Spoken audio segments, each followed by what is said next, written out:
Durante más de 3000 años, el mismo nombre ha resonado a través de guerras, profecías, peregrinaciones y textos sagrados. Jerusalén, una pequeña ciudad sin puertos, sin grandes ríos, sin la riqueza natural de otras antiguas capitales y que, sin embargo, ningún otro lugar ha concentrado tanto poder religioso, simbólico y político en un espacio tan reducido. Para judíos, cristianos y musulmanes, Jerusalén es mucho más que un punto en un mapa. Es el escenario donde, según la tradición bíblica, Dios se encontró con su pueblo, donde el templo de Salomón se alzaba glorioso, donde el humo de los sacrificios diarios ascendía hasta los cielos, y donde, finalmente, todo fue reducido a escombros por los ejércitos de Babilonia. Pero antes de los templos, antes de las murallas, antes de los reyes, Jerusalén era simplemente un pequeño asentamiento cananeo construido junto a un manantial escondido en las colinas de Judea. En este documental seguimos la historia de esa ciudad desde sus orígenes, cuando era simplemente una aldea en una cresta rocosa, hasta su transformación en la ciudad de David, y más tarde, en el corazón espiritual del reino de Judá. Veremos cómo la geografía, la política y la fe se entrelazaron para convertir un asentamiento fortificado en el lugar más sagrado del mundo bíblico, y lo haremos siguiendo el relato bíblico, junto con lo que la arqueología y los textos antiguos nos han permitido reconstruir. Esta es la historia de cómo nació Jerusalén en las tierras altas de Judea, la colina, el valle y el manantial. Entre la costa mediterránea y el Mar Muerto, una cresta en forma de media luna se alza sobre un profundo valle. Este es el Valle de Cedrón, y la cresta que lo bordea al oeste sería conocida algún día como el Monte Sión. El paisaje es agreste, rocoso e implacable. El calor del verano abrasa las colinas de piedra caliza, y las lluvias invernales excavan profundos surcos en la antigua roca. Pero al pie de esta loma existe algo extraordinario, un manantial, el manantial de Gihón. En una región donde el agua es vital, donde los asentamientos prosperan o mueren según su acceso al agua potable, este manantial fluye todo el año. Los estudios arqueológicos muestran que el agua del Gihón produce entre 600 y 1000 metros cúbicos diarios durante la temporada de lluvias, disminuyendo a unos 200 metros cúbicos en verano.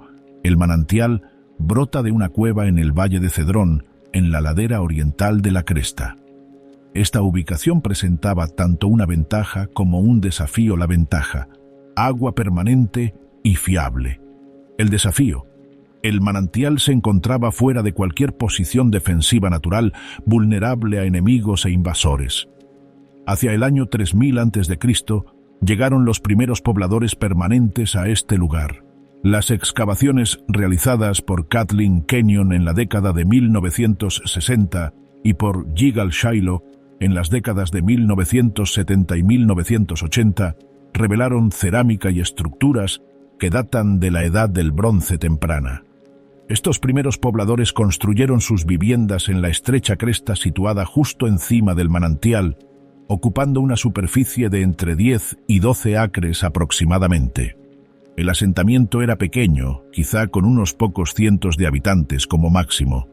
Sus residentes eran cananeos, parte de la población semítica que habitaba el Levante durante ese periodo.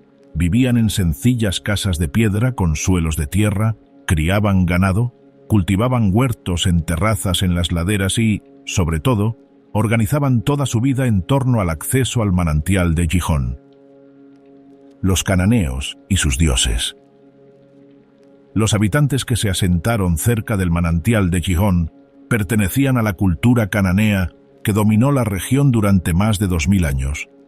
La civilización cananea no era un imperio unificado, sino un conjunto de ciudades-estado, cada una gobernada por su propio rey y con su propia deidad patrona, pero que compartían una lengua, prácticas religiosas y estructuras sociales comunes. La religión cananea se centraba en un grupo de dioses y diosas. La deidad suprema era El, a menudo representado como una figura anciana y barbuda que dirigía el consejo divino. Su esposa era Asera, una diosa madre vinculada a la fertilidad y al mar.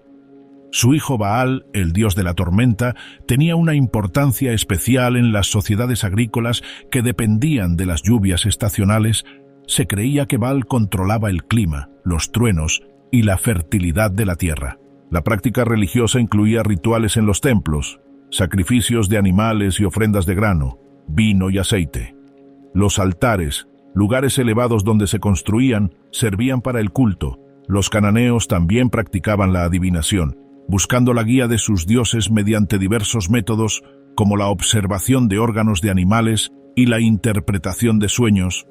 En el asentamiento que se convertiría en Jerusalén, es probable que la gente adorara a este mismo grupo de dioses cananeos. No se han descubierto templos de este periodo más antiguo en la propia Jerusalén, pero los altares domésticos y los objetos religiosos hallados en excavaciones sugieren que el culto en el hogar era común. Se han encontrado pequeñas figurillas, posiblemente representando a Asera, en estratos posteriores de la Edad del Bronce, lo que demuestra que el culto a la diosa se mantuvo activo en la ciudad durante siglos. La estructura social de estos primeros asentamientos cananeos seguía una jerarquía bien definida. Un rey o gobernante local ostentaba el poder, apoyado por una clase compuesta por sacerdotes, escribas y guerreros. Por debajo de ellos se encontraban artesanos, comerciantes y agricultores. En la base de la pirámide social estaban los sirvientes y esclavos. Esta estructura se mantuvo incluso cuando la ciudad cambió de manos durante los siguientes miles de años. La fortificación de la fuente de agua. Hacia el 1800 a 1700 a.C., durante la Edad del Bronce Medio, el asentamiento cercano al manantial de Gihón experimentó una transformación radical. Lo que había sido una modesta aldea se convirtió en una ciudad fortificada. El motivo era estratégico. El propio manantial necesitaba protección.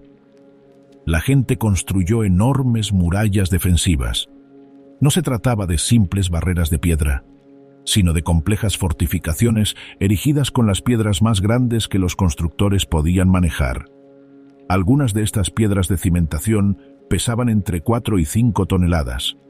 Las murallas alcanzaban alturas de unos 8 metros, o aproximadamente 26 pies, y se construían mediante un método llamado estructura de piedra escalonada, donde cada hilera de piedras se inclinaba ligeramente hacia adentro, creando un perfil en pendiente que dificultaba el ascenso. Lo más destacable es que las murallas descendían por la ladera hacia el manantial de Gihón, creando un corredor protegido que permitía a los habitantes acceder al agua incluso durante un asedio. Esta hazaña de ingeniería requirió el traslado de enormes cantidades de piedra y representó una inversión ingente de mano de obra y recursos.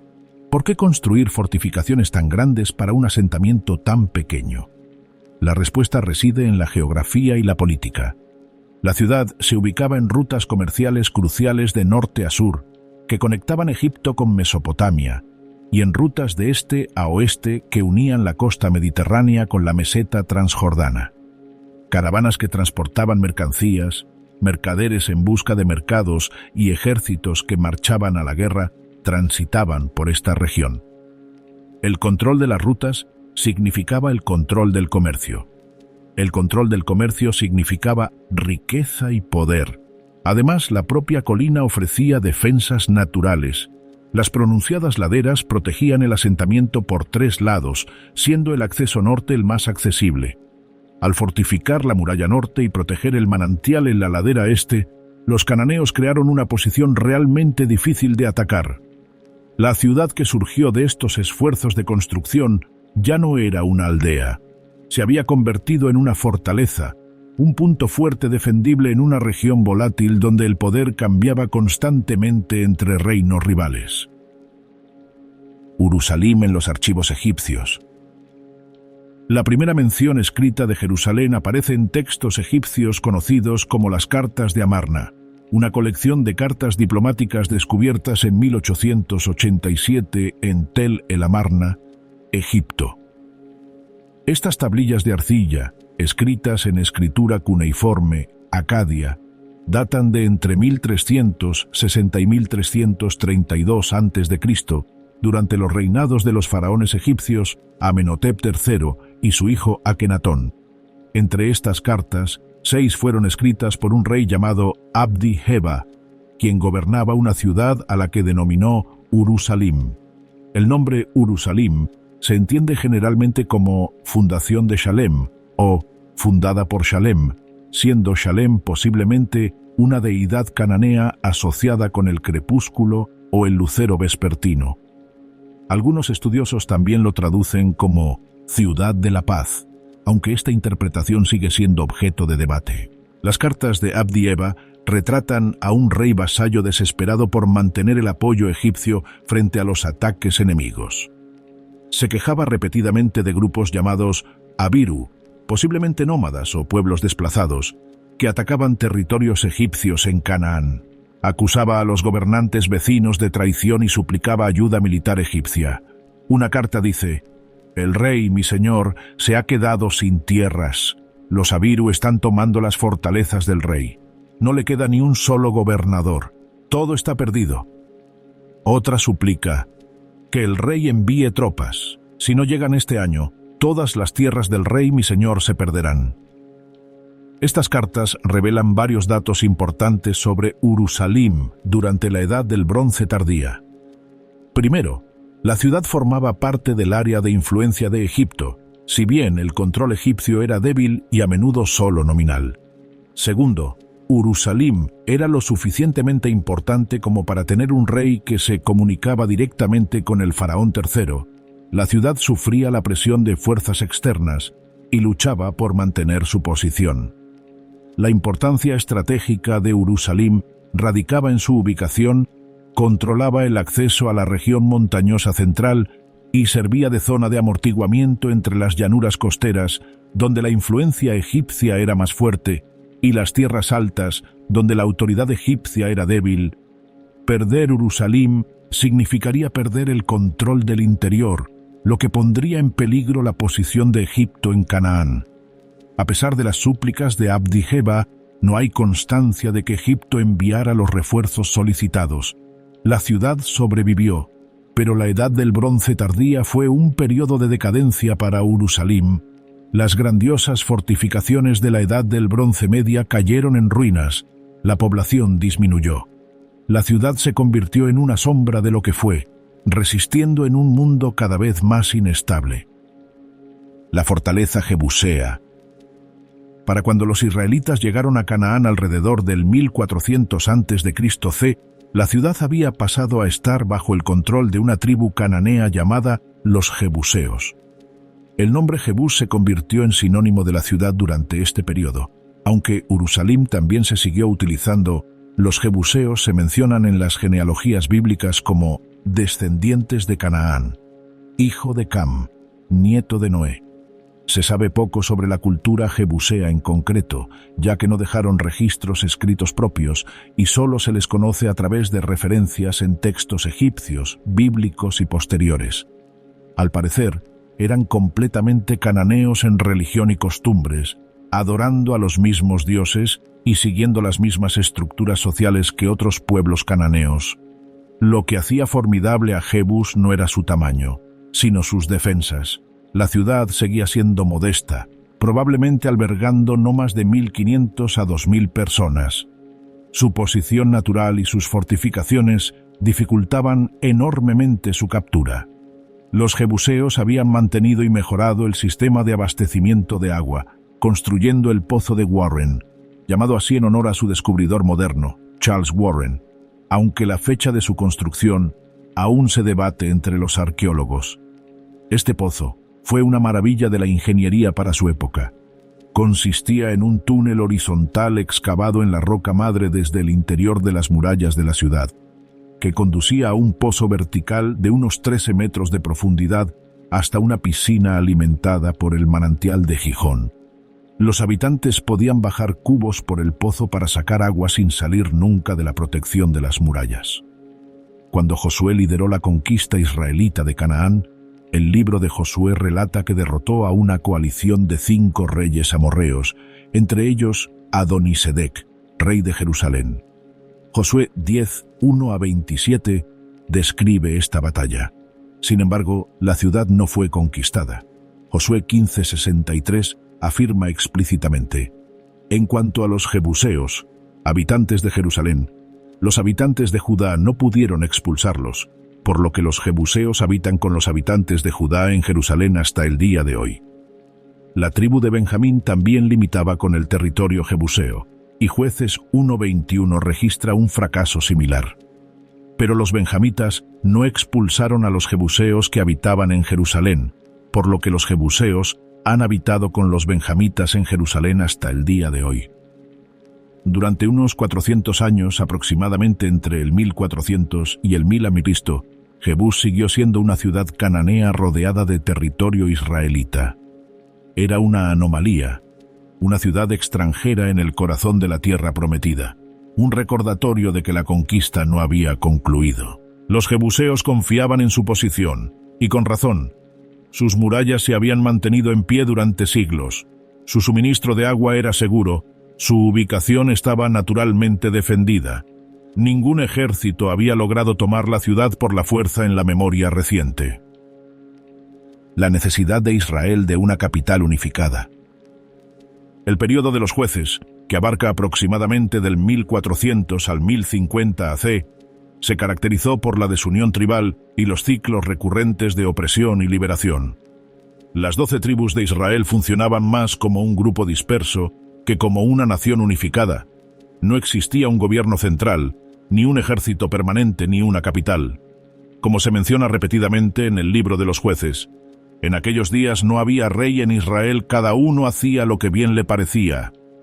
Este sistema disperso demostró ser débil ante enemigos organizados. Los filisteos, asentados en la llanura costera, representaban una amenaza especialmente grave debido a su superior tecnología militar, en particular su dominio de la metalurgia del hierro. La necesidad de un rey surgió a raíz de esta presión militar. Saúl, de la tribu de Benjamín, se convirtió en el primer rey de Israel, alrededor del 1050 a.C. Su reinado comenzó con promesas, pero terminó en tragedia. Estableció su capital en Gibeá, en territorio benjamita.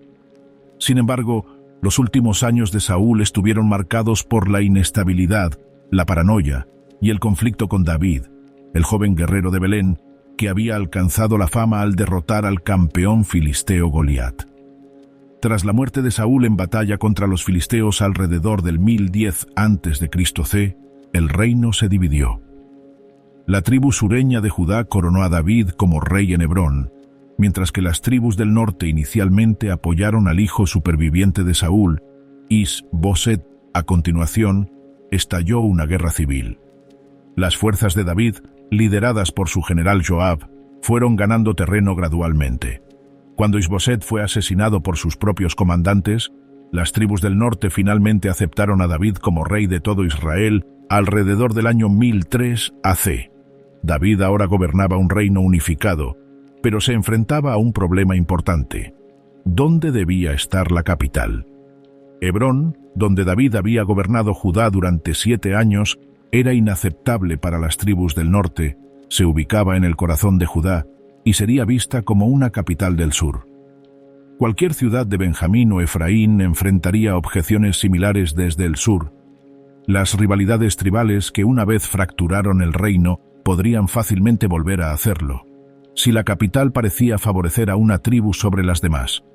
David necesitaba un terreno neutral, una ciudad que no perteneciera a ninguna tribu, una ciudad que pudiera reclamar mediante la conquista y establecer como suya, que sirviera como capital de todo Israel sin provocar celos tribales.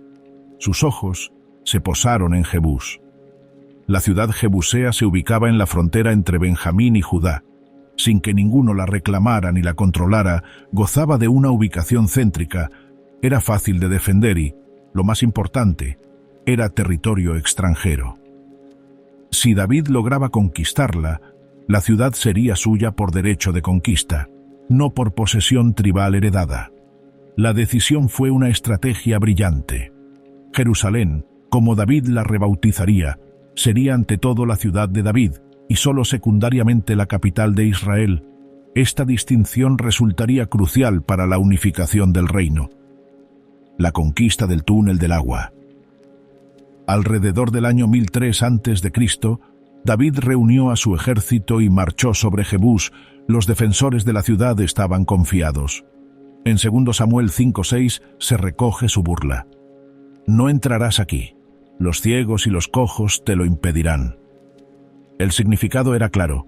Incluso los defensores más débiles podrían resistir el avance de las fuerzas de David en esta ciudad. Tenían motivos fundados para confiar en su fortaleza. Las murallas eran fuertes, los accesos escarpados. El suministro de agua estaba asegurado. Todos los intentos anteriores de tomar la ciudad habían fracasado. Los jebuseos creían que su fortaleza era inexpugnable. David pensaba de otra manera. Había pasado años como un proscrito, huyendo de Saúl, escondiéndose en cuevas y zonas desérticas de Judá. Conocía la tierra a la perfección. Comprendía el terreno, las posiciones defensivas y, lo más importante, sabía cómo encontrar las debilidades que otros pasaban por alto. David estudió la ciudad y observó el sistema de abastecimiento de agua. El pozo y el túnel que daban a los jebuseos acceso a la fuente de Gihón también podrían servir de acceso a la ciudad. Si sus hombres lograban entrar al túnel desde el exterior, ascender por el pozo vertical y emerger dentro de las murallas, podrían abrir las puertas al grueso del ejército. El plan era peligroso. El pozo era estrecho, quizás de 1 metro como máximo. Un hombre tendría que escalar verticalmente en completa oscuridad, usando solo los asideros y puntos de apoyo que los jebuseos habían tallado para subir cubos de agua. Si los descubrían a mitad de camino, quedarían atrapados, blancos fáciles para los defensores que verterían agua hirviendo o arrojarían piedras por el pozo. David hizo la misión irresistible al ofrecer el puesto de comandante de su ejército a quien liderara el ataque. En 2 Samuel 5:8 se recogen las palabras de David: quien quiera atacar a los jebuseos, que suba por el pozo del agua para atacar a los cojos y a los ciegos, a quienes David aborrece. Joab, hijo de Zeruía, sobrino de David y ya un guerrero probado, aceptó el desafío. Primera Crónicas 11:6 lo confirma. Joab, hijo de Zeruía, fue el primero en subir y llegó a ser jefe. El asalto se produjo de noche. Joab y un selecto grupo de guerreros entraron por el túnel de agua desde la fuente de Gihón. Ascendieron por el pasadizo horizontal y luego comenzaron el ascenso por el pozo vertical, piedra a piedra, asidero a asidero. Escalaron en la oscuridad a través del estrecho espacio. Llegaron a la cima sin ser detectados. Una vez dentro de las murallas, avanzaron rápida y silenciosamente hacia las puertas. Las puertas se abrieron. El grueso del ejército de David irrumpió en la ciudad. La batalla fue rápida y decisiva. El rey jebuseo, al darse cuenta de que la ciudad estaba perdida, se rindió. Tras 400 años. La ciudad cananea cayó. La conquista se había completado. David la rebautizó como Jerusalén, y el texto bíblico comienza a referirse a ella como la ciudad de David. Construyendo la ciudad de David. La primera prioridad de David fue asegurar su nueva capital. Amplió y reforzó las fortificaciones, sobre todo en el vulnerable lado norte. En 2 Samuel 5:9 se lee: David habitó en la fortaleza y la llamó ciudad de David. Y David edificó la ciudad alrededor del Milo, desde allí hacia adentro. El Millo, mencionado varias veces en los relatos bíblicos, parece haber sido un sistema de terrazas o una estructura de soporte en la ladera oriental, posiblemente reforzando la estructura escalonada de piedra que protegía el acceso al manantial de Gihón. Las excavaciones arqueológicas han revelado estructuras de piedra macizas en esta zona que podrían corresponderse con el Millo bíblico. David también se construyó un palacio, firmó un tratado con Hiram, rey de Tiro, quien le proporcionó madera de cedro de los famosos bosques del Líbano y le envió artesanos expertos en cantería y carpintería. En 1 Crónicas 14:1 se lee: Entonces Hiram, rey de Tiro, envió mensajeros a David y madera de cedro, además de albañiles y carpinteros para construirle una casa. La presencia de artesanos y materiales tirios evidenciaba la creciente riqueza de David y sus conexiones internacionales. Tiro era una importante ciudad-estado fenicia. conocida por su comercio marítimo y la habilidad de sus trabajadores. El cedro del Líbano era muy apreciado en todo el mundo antiguo por su calidad, durabilidad y agradable aroma. El uso de estos materiales anunciaba que Jerusalén ya no era una pequeña fortaleza, sino una capital real. La ciudad comenzó a expandirse. Lo que había sido un pequeño poblado jebuseo con quizás 2000 habitantes empezó a crecer a medida que administradores, soldados, artesanos y comerciantes se trasladaban a la nueva capital. La ciudad se extendió hacia el norte desde la cresta original, hasta las tierras altas que más tarde se conocerían como el Monte del Templo. La conquista de las regiones circundantes por David trajo riqueza a Jerusalén. El capítulo 8 del segundo libro de Samuel narra victorias sobre los filisteos, moabitas, arameos, edomitas y amonitas. Los tributos fluyeron hacia la capital. Oro, plata, bronce y hierro se acumularon en el tesoro real. Jerusalén se convirtió no solo en una capital política, sino también en un centro económico. Sin embargo, David comprendió que el poder político por sí solo no lograría unir plenamente a las tribus. La identidad de Israel era fundamentalmente religiosa. El pueblo se veía a sí mismo como la nación elegida por Yahvé, el Dios que los había liberado de Egipto y les había dado esta tierra. Cualquier capital que aspirara a unir verdaderamente a la nación debía ser también un centro religioso. El arca llega a Jerusalén. El arca de la alianza representaba la presencia de Dios con Israel. Este cofre de madera recubierto de oro, construido según las precisas instrucciones dadas a Moisés en el monte Sinaí, contenía las tablas de piedra de los 10 mandamientos, una vasija con el maná del desierto y la vara de Aarón que había reverdecido. Sobre ella, 2 querubines dorados se miraban con las alas extendidas y se creía que entre ellos moraba la gloria de Dios. El arca había viajado con Israel a través del desierto, había cruzado el río Jordán hacia la tierra prometida y había estado presente en la conquista de Jericó. Pero su historia posterior había sido turbulenta. Los filisteos la capturaron durante la batalla de Ebenezer alrededor del año 1070 a.C., pero la devolvieron 7 meses después cuando las plagas azotaron sus ciudades. Luego permaneció en Kiriat Jearim, una ciudad a unos 15 kilómetros al noroeste de Jerusalén, prácticamente olvidada durante décadas. David decidió llevar el arca a Jerusalén. Esto iba más allá de un simple sentimiento religioso. Al llevar el arca a su nueva capital, David convertiría a Jerusalén en el centro religioso de Israel, el lugar donde moraba la presencia de Dios, el destino de peregrinación y culto.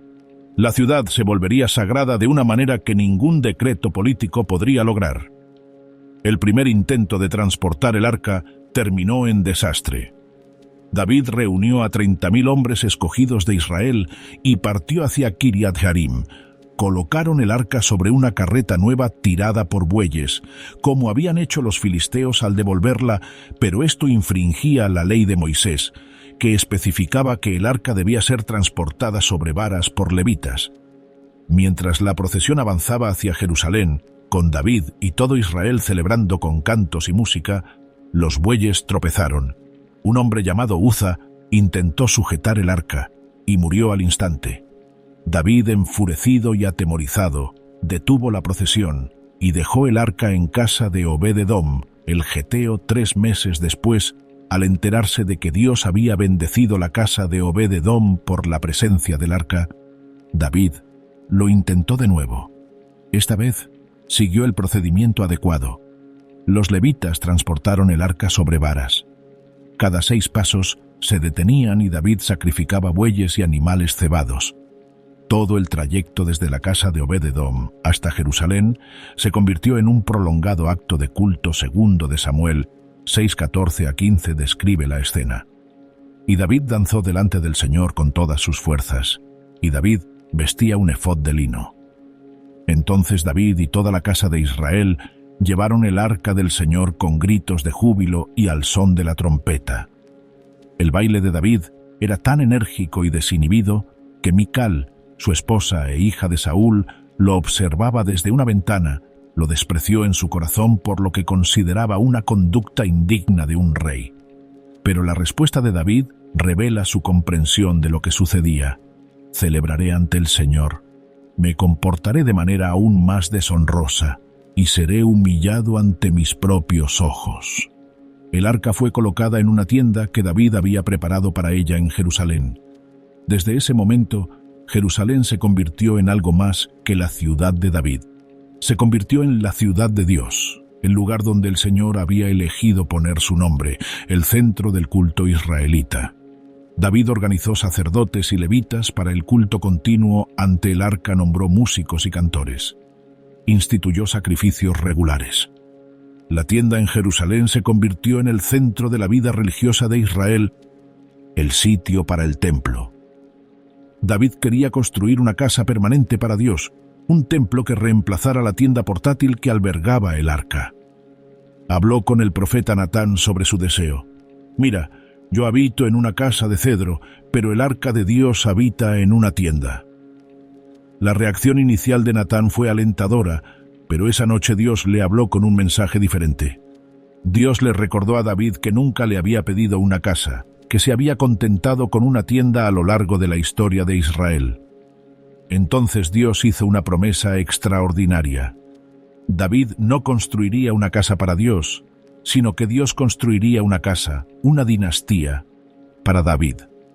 La promesa de 2 de Samuel 7:12-16 se convirtió en el fundamento de la esperanza de Israel. Cuando se cumplan tus días y te reúnas con tus padres, levantaré después de ti a uno de tus descendientes, y afirmaré su reino. Él edificará una casa a mi nombre, y yo afirmaré para siempre el trono de su reino. Yo seré para él un padre, y él será para mí un hijo. Si peca, lo castigaré con vara de hombres, con azotes de hijos de hombres. Pero mi amor incondicional no se apartará de él, como lo aparté de Saúl, a quien quité de delante de ti tu casa y tu reino, permanecerán para siempre delante de mí. Tu trono será establecido para siempre. David aceptó esto. No construiría el templo, pero se prepararía para ello. En 1 Crónicas 22:5 se explica su razonamiento. David dijo: «Mi hijo Salomón es joven e inexperto, y la casa que se construirá para el Señor debe ser sumamente magnífica, de renombre y gloria en todas las tierras. Por lo tanto, haré los preparativos». Así que David proveyó materiales en gran cantidad antes de su muerte. La ubicación del templo se reveló mediante un juicio divino. El capítulo 24 de 2 de Samuel narra que David, movido por el orgullo, ordenó un censo de los guerreros de Israel. Esto desagradó a Dios, quien envió al profeta Gad a David, ofreciéndole 3 castigos: 3 años de hambre, 3 meses huyendo de sus enemigos o 3 días de plaga. David eligió la plaga, razonando que caer en manos de Dios era mejor que caer en manos humanas. Una plaga azotó Israel, matando a 70.000 hombres. Cuando el ángel destructor se acercaba a Jerusalén, David lo vio de pie junto a la era de Araúna el Jebuseo, ubicada en la colina al norte de la ciudad de David. Dios le ordenó a David, por medio del profeta Gad, que construyera un altar en la era de Araúna. David fue a ver a Araúna y le pidió comprar el terreno Araúna, reconociendo al rey. Le ofreció la era, los bueyes y la leña gratis. Pero David se negó. «No ofreceré holocaustos al Señor mi Dios que no me cuesten nada». David pagó 600 siclos de oro, aproximadamente 7 kilos, por la era y sus alrededores. Construyó un altar, ofreció sacrificios y la plaga cesó además. Dios le reveló a David que ese era el lugar donde debía construirse el templo. Este lugar, el monte Moria, vinculaba Jerusalén con la antigua historia de Abraham. Génesis 22 relata que Dios le ordenó a Abraham sacrificar a su hijo Isaac en una montaña en la tierra de Moría. La tradición judía lo había identificado durante mucho tiempo como la misma montaña, el mismo lugar donde Abraham alzó su cuchillo antes de que Dios proveyera un carnero como sustituto. 1000 años después de Abraham, en esa misma montaña, David ofreció un sacrificio y Dios suspendió su juicio. La era se convirtió en tierra sagrada, el lugar designado para el templo que definiría Jerusalén durante los siguientes 1000 años, Salomón construye el templo. David murió alrededor del 970 a.C. tras reinar 40 años, 7 en Hebrón y 33 en Jerusalén. Su hijo Salomón heredó un reino unificado, un tesoro repleto, materiales de construcción almacenados y planos detallados para el templo. En el año 480 después de la salida de los israelitas de Egipto, en el 4.º año del reinado de Salomón sobre Israel, en el mes de Siv, que es el segundo mes, comenzó a edificar la casa del Señor. El templo se construyó en el monte Moriah, en la era que David había comprado. El lugar se ubicaba en la cresta justo al norte de la ciudad de David, a mayor altura, visible desde todas las direcciones. Antes de que pudiera comenzar la construcción, fue necesaria una extensa preparación del terreno. La cima de la cresta tuvo que ser nivelada y ampliada para crear una plataforma lo suficientemente grande para el complejo del templo. Salomón continuó el tratado de su padre con Hiram, rey de Tiro. El primer libro de los Reyes 5 detalla lo siguiente. Hiram suministraría troncos de cedro y ciprés del Líbano, que serían transportados en balsas por la costa mediterránea hasta Jope, y desde allí por tierra hasta Jerusalén a cambio. Salomón proporcionaría trigo y aceite. Hiram también envió trabajadores especializados, entre ellos un artesano del bronce llamado Hiram, cuya madre era de la tribu de Neftalí y cuyo padre era de Tiro. Salomón reclutó a 30.000 hombres de Israel, enviándolos al Líbano en turnos de 10.000 al mes. También empleó a 70.000 porteadores y 80.000 canteros en la región montañosa.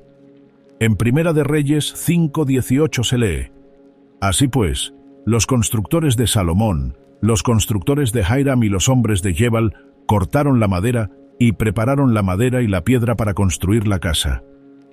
La piedra provenía de canteras ubicadas bajo la propia Jerusalén.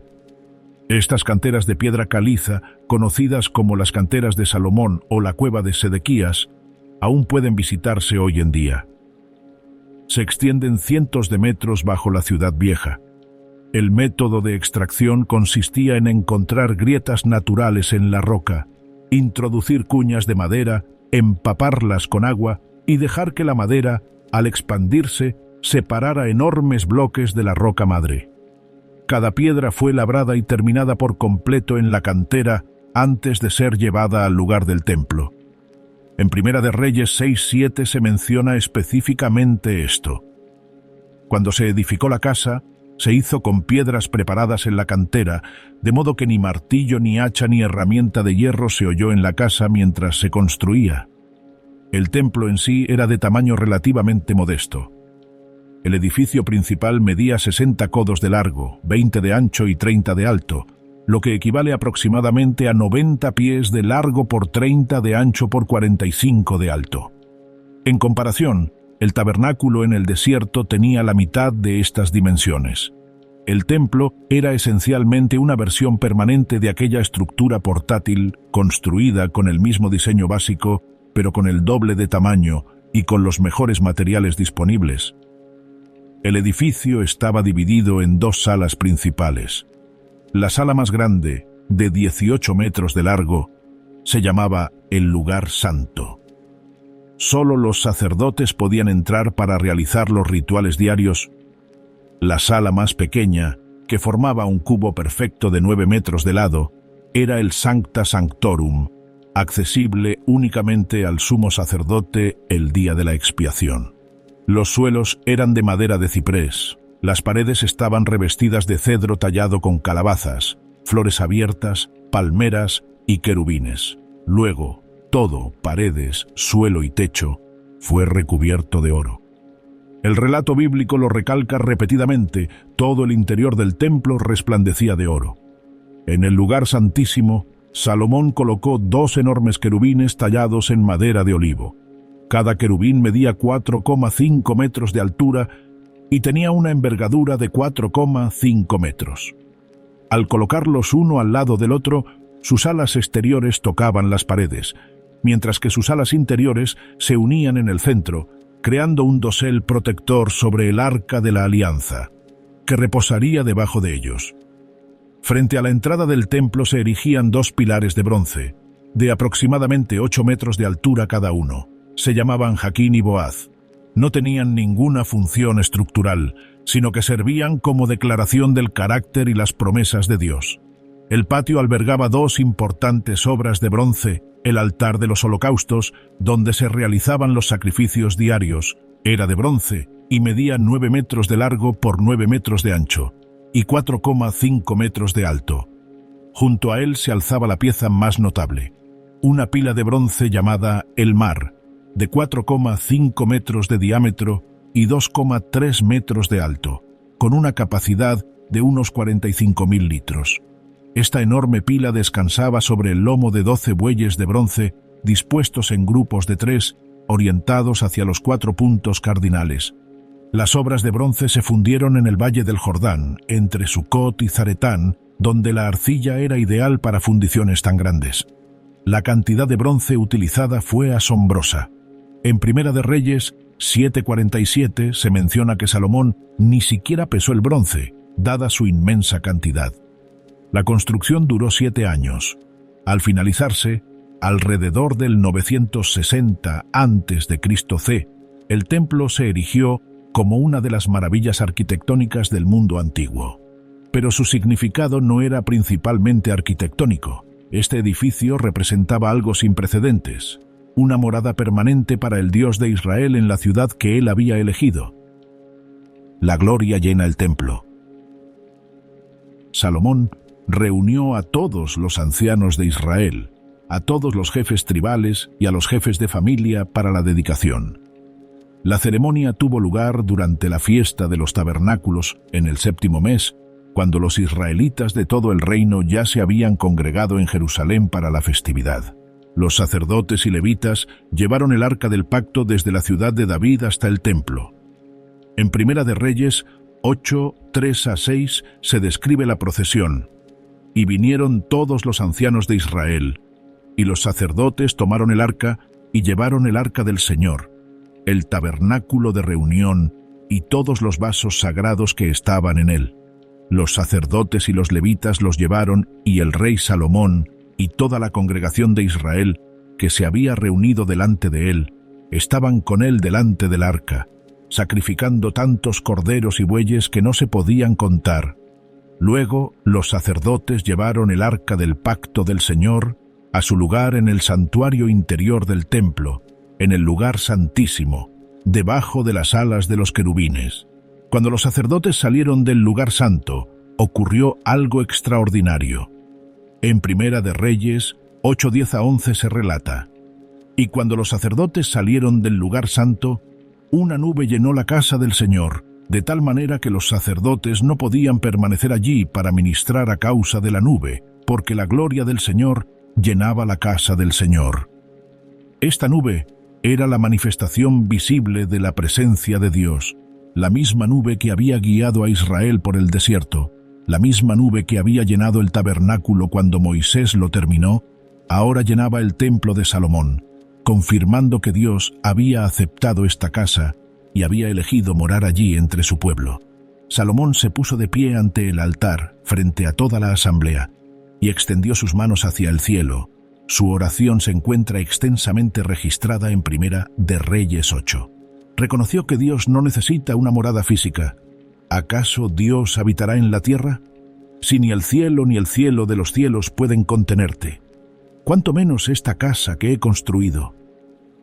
Sin embargo, comprendía el propósito del templo como lugar de encuentro, punto de conexión entre el cielo y la tierra. Oraba para que Dios escuchara las plegarias dirigidas a este lugar. Oraba por Israel cuando pecaban y necesitaban perdón. Oraba por los extranjeros que vendrían de tierras lejanas atraídos por el gran nombre de Dios. Oraba por la ciudad misma. Si tu pueblo sale a la batalla contra su enemigo, por cualquier camino que tú les indiques, y oran al Señor por la ciudad que has escogido y el templo que he edificado para tu nombre, entonces escucha desde el cielo su oración y su súplica, y defiende su causa. Cuando Salomón terminó de orar, descendió fuego del cielo y consumió el holocausto y los sacrificios. La gloria del Señor llenó de nuevo el templo. Todo el pueblo, al ver esto, se postró rostro en tierra sobre el pavimento, adorando y alabando a Dios. La celebración duró 7 días. Salomón sacrificó 22.000 bueyes y 120.000 ovejas. El altar de bronce habitual no podía albergar todas estas ofrendas, así que Salomón consagró el centro del patio para acoger el excedente. Fue una abundancia inconmensurable, una alegría desbordante, una declaración de que aquel no era un edificio cualquiera, sino la casa de Dios. El templo consolidó la identidad de Jerusalén durante los 4 siglos siguientes. Cada mañana y cada tarde, los sacerdotes ofrecían sacrificios en el altar de bronce. El humo ascendía continuamente del monte del templo, visible desde toda la ciudad y las colinas circundantes. 3 veces al año, durante la Pascua, Pentecostés y la fiesta de los tabernáculos, hombres israelitas de todo el reino peregrinaban a Jerusalén para adorar en el templo. La ciudad creció en riqueza y prestigio. El libro de Primera de Reyes 10 describe la visita de la reina de Saba, quien vino del sur de Arabia para contemplar la sabiduría y la riqueza de Salomón. Trajo consigo regalos de oro, especias y piedras preciosas. Al ver el templo, el palacio de Salomón, a sus funcionarios y los holocaustos que ofrecía en la casa del Señor, quedó impresionada.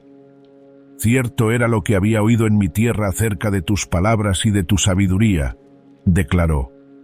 «Pero no lo creí hasta que vine y lo vi con mis propios ojos, y he aquí que ni la mitad me habían contado. Tu sabiduría y prosperidad superan todo lo que había oído». Jerusalén se había hecho famosa en todo el mundo antiguo de ser una fortaleza jebusea con quizás 2.000 habitantes. Se había convertido en una capital que albergaba a decenas de miles, un centro de culto que atraía peregrinos de todo Israel y una corte real visitada por dignatarios extranjeros que traían tributo. División y decadencia. El reinado de Salomón, a pesar de su gloria, contenía las semillas de una futura catástrofe. Impuso fuertes impuestos al pueblo para financiar sus proyectos de construcción y mantener su corte. Reclutó mano de obra forzada.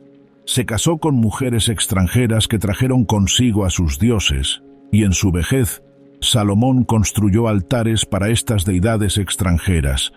En Primera de Reyes 11:4-8 se narra la decadencia espiritual de Salomón. Cuando Salomón envejeció, sus mujeres desviaron su corazón tras otros dioses, y su corazón no fue completamente fiel al Señor su Dios. Como lo fue el de David su padre. Salomón siguió a Astarte, diosa de los sidonios, y a Milcom, diosa abominable de los amonitas. Así, Salomón hizo lo malo ante los ojos del Señor y no siguió al Señor con fidelidad, como lo había hecho David su padre. Entonces Salomón edificó un santuario a Quemos, dios abominable de Moab, y a Moloc, dios abominable de los amonitas, en el monte que está al este de Jerusalén.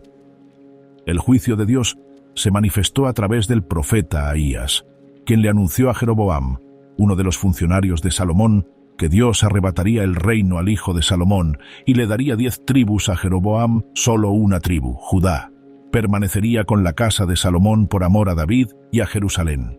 Salomón murió alrededor del 930 a.C. Su hijo Roboam heredó el trono, pero inmediatamente se enemistó con las tribus del norte al negarse a aliviar las pesadas cargas que Salomón había impuesto. Las tribus del norte se rebelaron y coronaron a Jeroboam como su rey. El reino unido que David y Salomón habían construido se fracturó en 2 naciones separadas: Israel en el norte, con su capital finalmente en Samaria, y Judá en el sur, con Jerusalén como su capital. Esta división tuvo consecuencias inmediatas para Jerusalén. La ciudad perdió su estatus de capital de todo Israel. Su población y riqueza disminuyeron. El reino del norte, más grande y poblado, estableció sus propios centros de culto en Dan y Betel para impedir que sus ciudadanos peregrinaran a Jerusalén. Tan solo 5 años después de la muerte de Salomón, alrededor del 925 a.C., el faraón egipcio Sisac invadió Judá. En Primera de Reyes 14:25-26 se relata: en el 5.º año del rey Roboam, Sisac, rey de Egipto, atacó Jerusalén. Se apoderó de los tesoros del templo del Señor y de los tesoros del palacio real. Se llevó todo. También se llevó todos los escudos de oro que Salomón había mandado hacer. La época dorada había terminado. Jerusalén seguía siendo la capital de Judá y el lugar del templo, pero se había convertido en la capital de un reino menor, constantemente amenazado por potencias mayores: Egipto al sur, Aram al norte y el auge de Asiria al este influirían en el destino de Jerusalén durante los siglos siguientes. Asedio y supervivencia. Durante los 2 siglos posteriores a la división, Jerusalén experimentó periodos alternos de reforma y apostasía, fortaleza y debilidad, fidelidad e idolatría. Algunos reyes de Judá, como Asa y Josafat, retiraron los altares extranjeros y buscaron restaurar el culto tradicional. Otros, como Acaz, introdujeron prácticas religiosas extranjeras incluso en el propio templo. En el 722 a.C., el imperio asirio conquistó el reino del norte de Israel, destruyó Samaria y deportó a gran parte de su población. Los refugiados huyeron al sur, a Judá, y muchos se asentaron en Jerusalén. La población de la ciudad creció considerablemente. La evidencia arqueológica muestra que Jerusalén se expandió drásticamente durante este periodo, extendiéndose hacia el oeste sobre la colina occidental, y se construyeron nuevas murallas para proteger a la creciente población. El rey Ezequías, que reinó aproximadamente entre el 715 y el 686 a.C., emprendió importantes reformas. Eliminó los altares donde se realizaban sacrificios fuera de Jerusalén. Destruyó la serpiente de bronce que Moisés había hecho en el desierto, la cual el pueblo había comenzado a adorar. Purificó el templo de elementos ajenos y restauró el culto tradicional.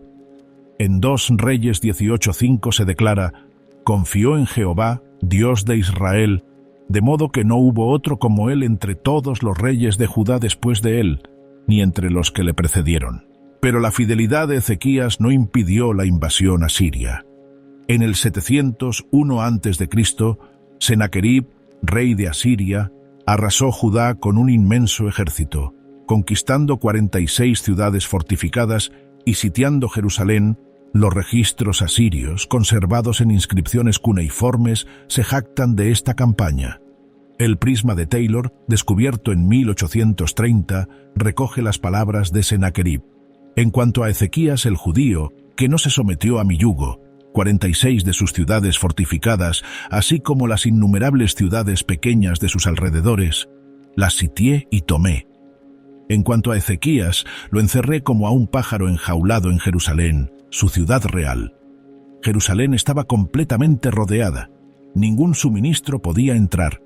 Los oficiales de Sennacherib se apostaron ante las murallas y lanzaron propaganda a los defensores. Intentando minar su moral, se burlaron de la fe de Ezequías. No se dejen engañar por Ezequías, porque no podrá librarlos de mi mano. No permitan que Ezequías los haga confiar en el Señor diciendo: el Señor ciertamente nos librará, y esta ciudad no será entregada en manos del rey de Asiria. Ezequías se había preparado para este asedio.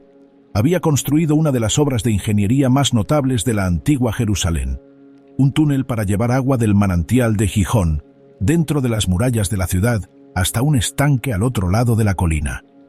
Este túnel, ahora conocido como el túnel de Ezequías, fue excavado a través de 533 metros de roca sólida por 2 equipos que trabajaron desde extremos opuestos, encontrándose en el centro con una precisión asombrosa. Una inscripción descubierta en el túnel en 1880 describe la finalización de la excavación, y este es el relato del descubrimiento.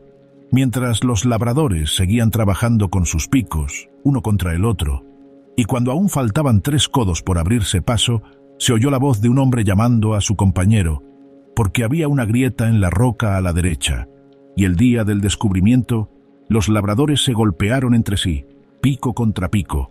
Entonces el agua fluyó del manantial al estanque a lo largo de 1200 codos, y la altura de la roca sobre las cabezas de los labradores era de 100 codos. Con el agua asegurada, Jerusalén podría resistir un asedio prolongado, pero la situación parecía desesperada. El ejército asirio era la fuerza militar más poderosa del mundo.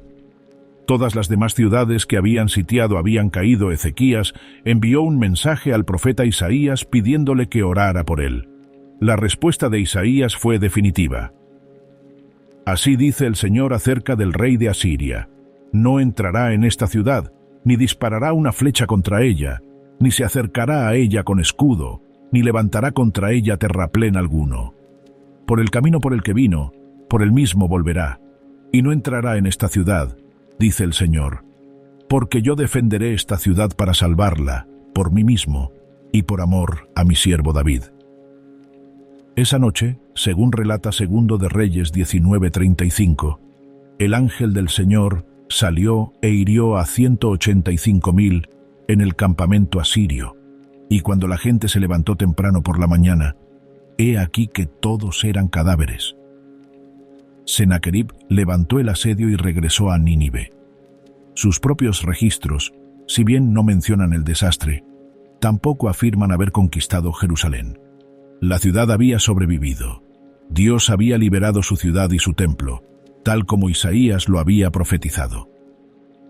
El veredicto final. Sin embargo, Manasés, hijo de Ezequías, revirtió todas las reformas de su padre. Reinó 55 años. Aproximadamente desde el 697 hasta el 642 a.C., más tiempo que ningún otro rey de Judá, y aprovechó ese tiempo para sumir a la nación en una idolatría peor que la de los cananeos que habían habitado la tierra. Anteriormente reconstruyó los lugares altos que su padre había destruido. Erigió altares a Baal e hizo un poste de Asera. Construyó altares a dioses extranjeros dentro del mismo templo.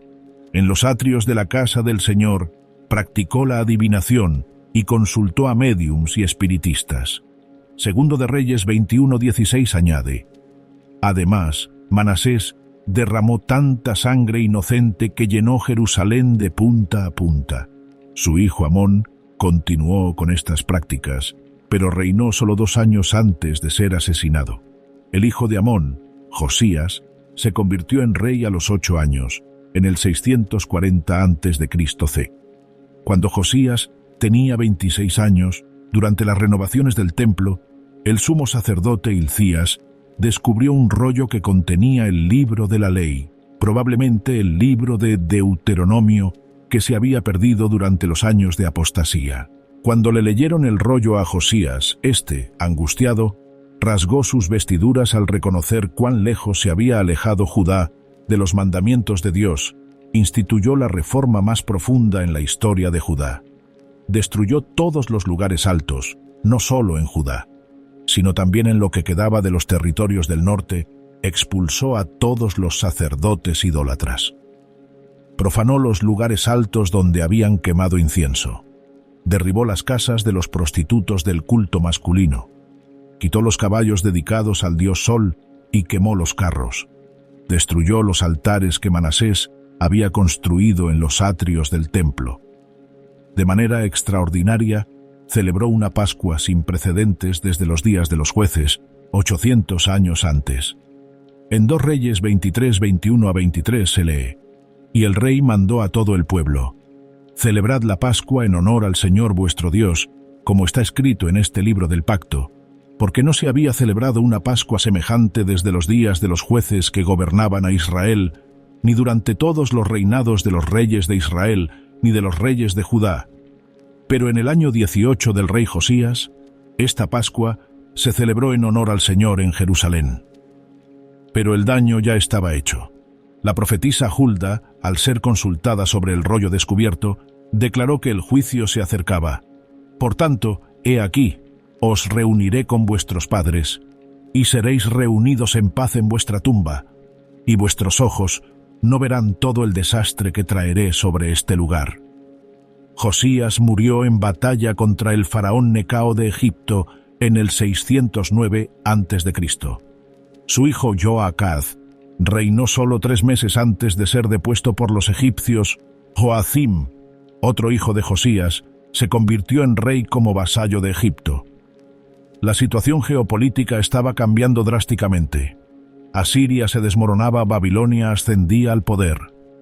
En el 605 a.C., Nabucodonosor de Babilonia derrotó a Egipto en la batalla de Carquemis, consolidando a Babilonia como la potencia dominante de la región. Joacim se convirtió en vasallo de Babilonia, pero se rebeló 3 años después.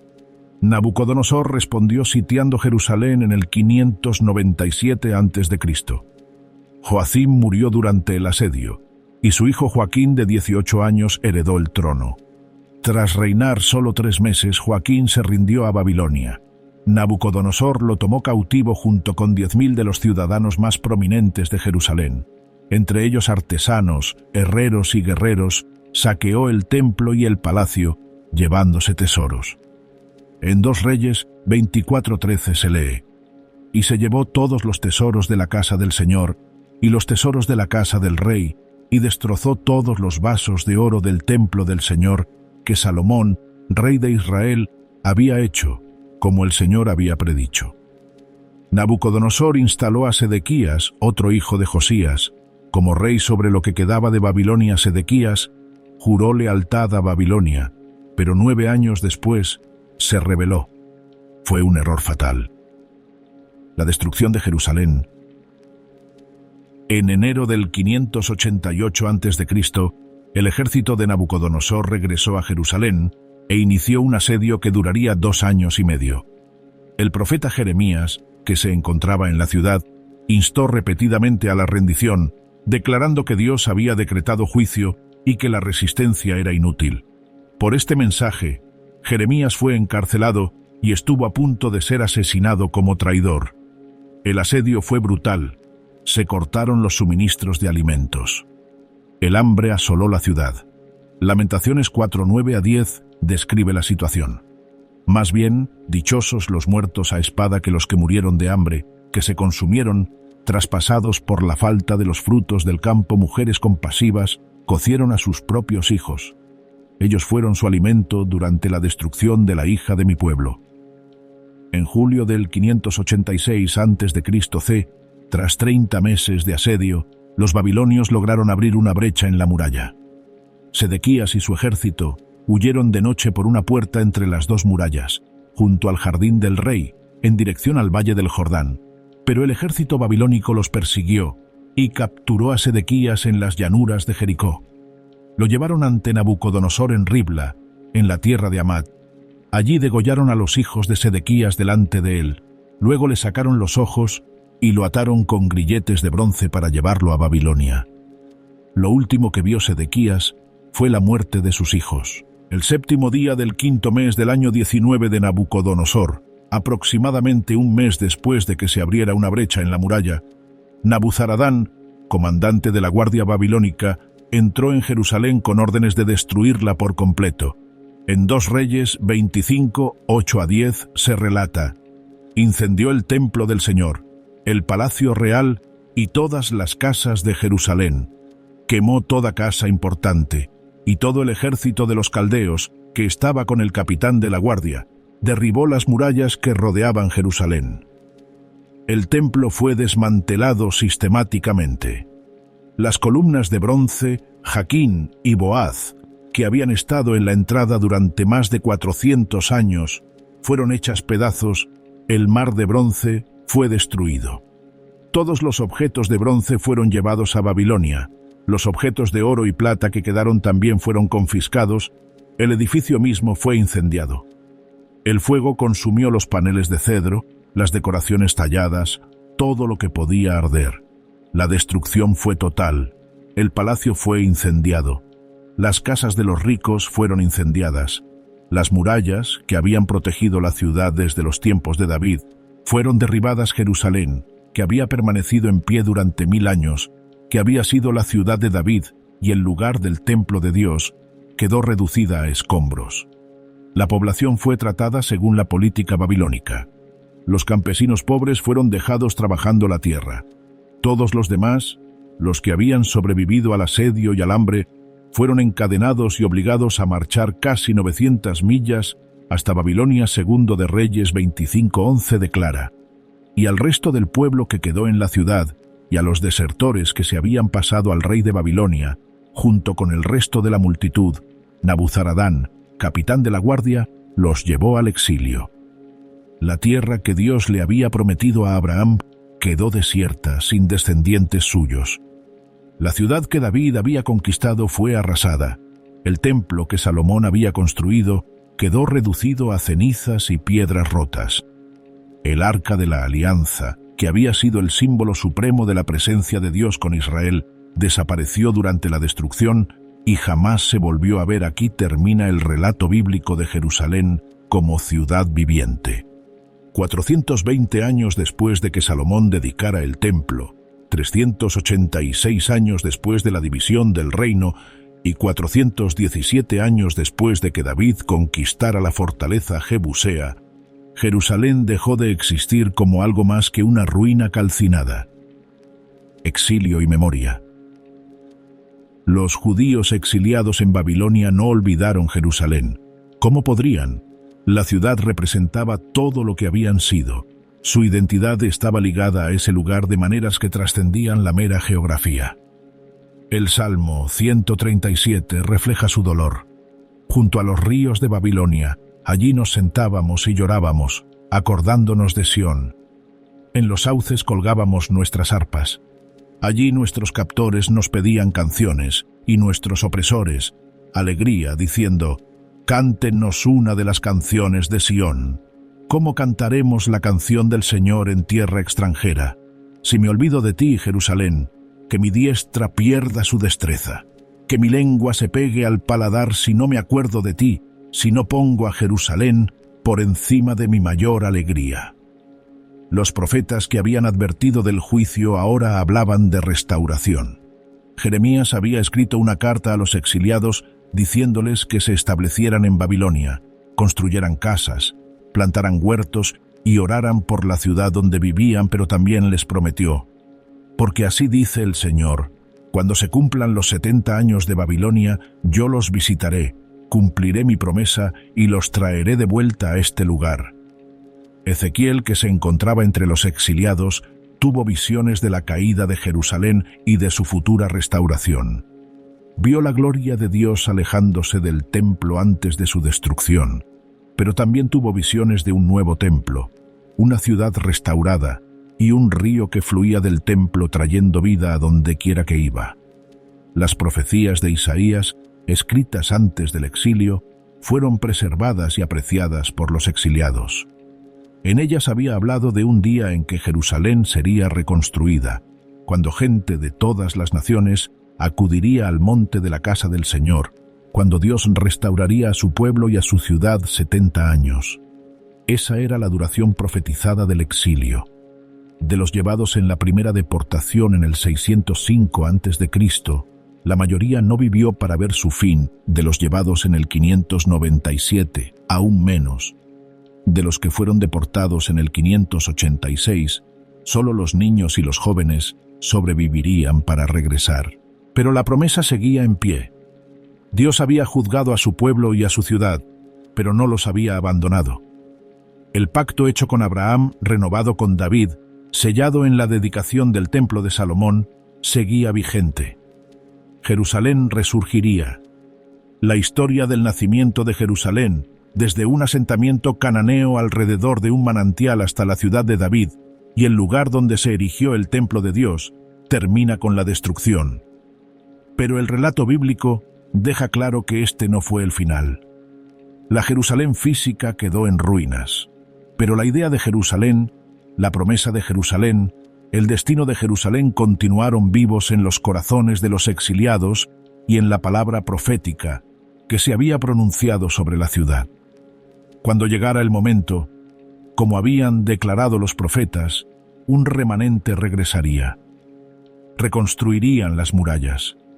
Reconstruirían el templo. Jerusalén renacería, no tan grandiosa como lo había sido bajo Salomón, pero aún en pie, aún sagrada, aún la ciudad donde Dios había elegido poner su nombre, Esta es la historia del nacimiento de Jerusalén según la Biblia, de una ciudad cananea llamada Urusalim, a la fortaleza jebusea de Jebús, conquistada por David y transformada en la ciudad de David, coronada por el templo de Salomón en el monte Moriah, que se mantuvo durante más de 4 siglos como capital y centro espiritual del pueblo de Dios, hasta que llegó el juicio y la ciudad cayó en manos de Babilonia.